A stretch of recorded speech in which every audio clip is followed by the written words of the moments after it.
বগুড়া জেলার শেরপুর উপজেলার ফুলবাড়ী পার হতে ঝাজর সড়কটি চলাচলের একেবারে অযোগ্য হয়ে পড়েছে। দীর্ঘ এই 7 কিলোমিটার পাকা সড়কটি গত 10 বছর ধরে বেহাল অবস্থায় রয়েছে। ফুলবাড়ী পার হতে ঝাজর সড়কের বেহাল দশায় ভোগান্তির চরম এলাকাবাসী। এই সড়কটি প্রায় সব অংশেই সৃষ্টি হয়েছে অসংখ্য খানাখন্দ। দেখে মনে হবে না এটি কোনো পাকা সড়ক। কাদামাটি আর পানিতে জর্জরিত অবস্থায় সড়কটি। এই অবস্থায় সড়কে চলাচলকারী লোকজনদেরকে চরম ভোগান্তি পোহাতে হচ্ছে। সরজমিনে গিয়ে দেখা যায় ফুলবাড়ী ঘাটপাড় থেকে ঝাজর পর্যন্ত 7 কিলোমিটার সড়কে অসংখ্য গর্ত এবং ছোট বড় খানাখন্দের মধ্যেই ভ্যান, রিক্সা, সিএনজি চালিত অটোরিক্সা চলাচল করতে পারছে না। এছাড়াও খামারকান্দি তারপাড়ায় একটি কালভার্ট ভেঙে যাওয়ায় আরও চরম ভোগান্তিতে পড়েছে রাস্তা দিয়ে যাতায়াতকারী 2 ইউনিয়নের মানুষ। খামারকান্দি ইউনিয়নের প্রায় 5টি গ্রামের মানুষ এখন 3 কিলোমিটার রাস্তা ঘুরে জয়নগরের মধ্য দিয়ে উপজেলা শহর শেরপুরে যাতায়াত করছে। এতে করে যেমন সময় বেশি লাগছে, তেমনি গাড়ি ভাড়াও দিতে হচ্ছে অনেক বেশি। এই সড়কটিতে বড় যানবাহন চলাচল একেবারেই কম। ছোট ছোট যানবাহনগুলো চলাচল করতে গিয়ে খানাখন্দের কারণে একদিকে যেমন সময় বেশি লাগছে,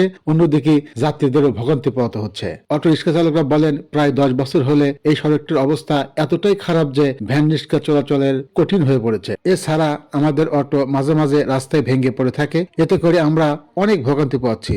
যা কামাই করি সেগুলো গাড়ি খিলাইতে যায়, আমরা কি খাবো? ভাঙ্গা চোরা রাস্তা, এত তার দেখে শুনে চালান যায় না। হ্যাঁ, দূর তুই হলে এই রাস্তা আজ কতদিন হলো বন্ধ হয়ে আছে, দেখেন না।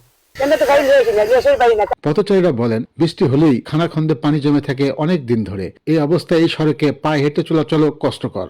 আমাদের রাস্তা অনেক খারাপ, চলতে ফেলতে মানে অনেক অসুবিধা হয় আর কি, মানে চলাফেরাই করা যায় না। কাজ স্থগিত মানে হতে হতে রাস্তাটা বন্ধ হয়ে গেছে। এখন আমাদের একবারে চলাফেরা একবারে অসুবিধা, একবারেই মানে চলা যায় না আর কি। রাস্তাটা ভালো হলে একটু আমাদের সুবিধা হতো। দ্রুত যদি রাস্তার কাজ শুরু হয় তাহলে আমাদের ভালো। এই এলাকার 4-5 বছর হলে রাস্তার এই অবস্থা, চলাচল করা যায় না, গাড়ি উল্টে পড়ে জায়গা, কোনো লোকজন আসে না, কিছু নেই। রাস্তার কাজ হবে কিনা, রাস্তার লোক আছে কিনা তা আমরা এখনো জানি না। কিছুদিন আগে এসে ফিরে টিরে ইটে মিটে গাড়ি ঠিক আছে, আর প্রায় 6-7 মাস হলো খবরই নেই। কারণ রাস্তা দ্রুত ভাবে কাজ হয়, এই জন্য মনে করেন আমাদের একটা দাবি।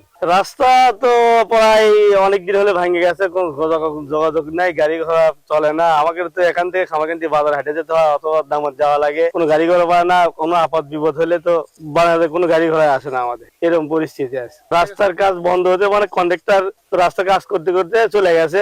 একটা ব্রিজ আছে, ব্রিজে তো মাটি মুটি পর্যন্ত কিছুই দেয়নি, মানে কন্ট্রাক্টর কোনো কাজ বাজ করতেছে না এই পর্যন্ত। রাস্তার কাজ দ্রুত করা মানে সামনে একটা স্কুল আছে, কেজি স্কুল আছে, এখানে হাজার হাজার ছেলে পেলে পড়াশোনা করে, কিন্তু সেই ছেলে পেলে গুলো সাইকেলে যাতায়াত করতে পারে না, গাড়ি ঘোড়া আসে না এবং হাঁটিয়া যায়। বিভিন্ন সমস্যা আর কি আমাদের ভোগ করা লাগছে আর কি।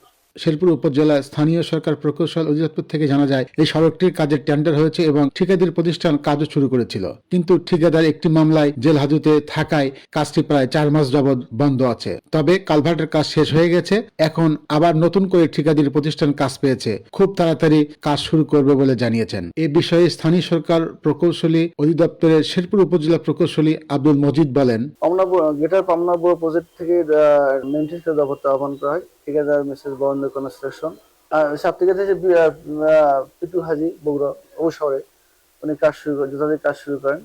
কাজ শুরু করার পরে ওনার একটু পারিবারিক একটু মার্ডার কেসে পড়ার পরে উনি জেলে থাকে, যাকে কাজটা একটু বন্ধ ছিল। পরবর্তী ঠিকাদার বাবু হাজি কাজ শুরু করে। কাজ শুরু করার পরে কালভার্টের কাজ সমাপ্ত হয়েছে এবং বর্তমান কাজটা বাবু হাজি করবে আমার বিশ্বাস আছে। হ্যাঁ, এই দীর্ঘদিন ধরে যেহেতু কাজটা আমরা রাস্তাটা ঘুরে আসে, তারপরে কষ্ট করে রাস্তাতে অনেক লোকজন যাতায়াত করে, তারা বলছে যাতে জন্য দ্রুত কাজগুলো সম্পন্ন হয়, তারা এই কারণে রাস্তাটা গুরুত্বপূর্ণ বিষয়। আমরা মেইনটেন্স আমার দপ্তর মেরামতের জন্য দপ্তর আহ্বান করা হয়েছে। রাস্তাটা এলাকার আসলে গুরুত্বপূর্ণ রাস্তা, কিন্তু ঠিকাদার জেলখানা থাকায় আমার কাজটা যথাসময় শুরু করার পরে মানে সময়ের মধ্যে কাজ করতে পারেনি। আশা করছি এখন আমাদের কাজটা দ্রুত হবে আর কি। হ্যাঁ, এবং বর্ষাকালে কালভার্টের কাজ মানে বর্ষাকালে কালভার্টের পানি, ওখানে পানি থাকার কারণে কালভার্টের কাজ করতে একটু সময় লাগে। এখন কালভার্টের নির্মাণ কাজ শেষ হয়ে গেছে, এখন কাজটা অগ্রগতি বৃদ্ধি পাবে আর আজকে চলমান রয়েছে, কাজ আসলে চলমান আছে। ঝাজর ঘাট পর্যন্ত এই প্রায় 4-5 কিলো রাস্তাটি দীর্ঘদিন যাবৎ অকেজ হয়ে পড়ে রয়েছে। এই রাস্তাটি অকেজ হওয়ার কারণেই এলাকার মানুষ তারা সঠিক মতো যেতে পারে না। এই কয়েকদিন মানে মাস 4-5 আগেই হুট করে ব্রিজের রাস্তার পাশের কালভার্ট ছিল, কালভার্টটি ভেঙে যাওয়ার কারণে এই রাস্তা পুরোটাই অকেজো হয়ে গেছে। এই এলাকার মানুষ অনেকটা প্রায় 4-5 কিলো ঘুরে তারা শেরপুর শহরের দিকে যায়, এবং কৃষক যারা আছে তারা এখান থেকে মালামাল নিয়ে তাদের বাজারে যেতে যেতে অনেকটা দেরি হয়ে যায়। এভাবে সারা এলাকার মানুষের ভোগান্তি শুরু হয়েছে। তাই এলাকাবাসীর দাবি খুব দ্রুত যেন এই রাস্তাটি সংস্কার করা হয় এবং এই ব্রিজটা যেন খুব দ্রুত কাজ শেষ করা হয়। সারওয়ার জাহান, নিউজ 21, বগুড়া।